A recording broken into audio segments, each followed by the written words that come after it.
মনে করি যে না ওই জায়গায় গেলেই সওয়াব, ইবাদত, ওই জায়গায় নামাজ পড়তে যাব, সালাত আদায় করতে যাব, একসাথে বড় জামাত হবে,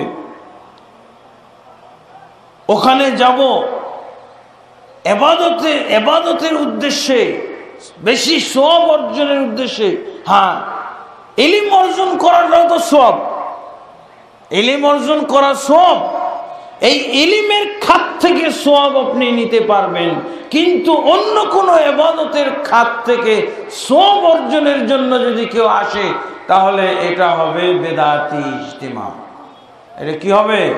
বেদাতি ইজতিমা। যে একসাথে বিভিন্ন ডিস্ট্রিক্টের লোকেরা ওই ইজতিমা একত্রিত হবে, বড় জামাত হবে, অতএব সওয়াব বেশি হবে, ওখানে জুমা হবে, সওয়াব বেশি হবে। এই যে ইবাদতের উদ্দেশ্যে, বেশি সওয়াব কামাইয়ের উদ্দেশ্যে যদি কোনো ইজতিমায় কেউ আসে তাহলে ওই ইজতিমাটা হবে বেদাতি ইজতিমা।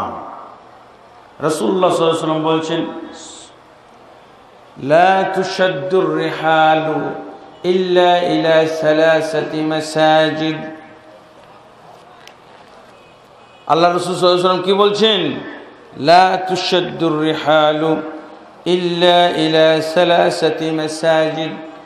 বাহন প্রস্তুত করা যাবে না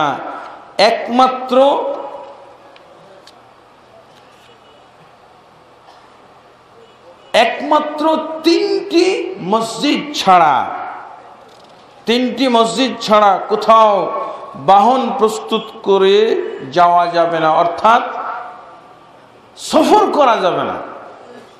আবু হুরায়রা রাদিয়াল্লাহু থেকে বর্ণিত হাদিসটি সহিহ বুখারী এবং মুসলিমে আছে, লা তাশুদ্দুর রিহাল ইল্লা ইলা সালাসাতি মাসাজিদ। খবরদার, তোমরা বাহন প্রস্তুত করো না, তোমরা গাড়ি ঘোড়া রেডি করে যেও না। কোথায়? পৃথিবীর কোন জায়গাতে যেও না। ইল্লা ইলা সালাসাতি মাসাজিদ, তিনটি মসজিদ ছাড়া। তিনটি মসজিদে কি জন্য যায় মানুষ? ইবাদতের উদ্দেশ্যে না, সালাত পড়ার উদ্দেশ্যে না, কোরআন তেলাওয়াতের উদ্দেশ্যে না, জিকির আজকারের উদ্দেশ্যে না। কোরআন তেলাওয়াত, জিকির আজকার, সালাত আদায়, সওয়াব অর্জন, এগুলো কোথায় করতে যায় মানুষ? মসজিদে। তিনটি মসজিদ ছাড়া সওয়াব অর্জনের জন্য কোথাও যাওয়া যাবে না। অর্থাৎ এই ধানি খোলার ইজতেমাতেও আসা যাবে না। কি উদ্দেশ্যে আসা যাবে না? বোঝা গেছে? ইবাদত করার উদ্দেশ্যে, জিকির আজকার করার উদ্দেশ্যে, কোরআন তেলাওয়াতের উদ্দেশ্যে, বড় জামাত করে সালাত পড়ার উদ্দেশ্যে এখানে যদি কেউ আসে তাহলে এটা বেদাত।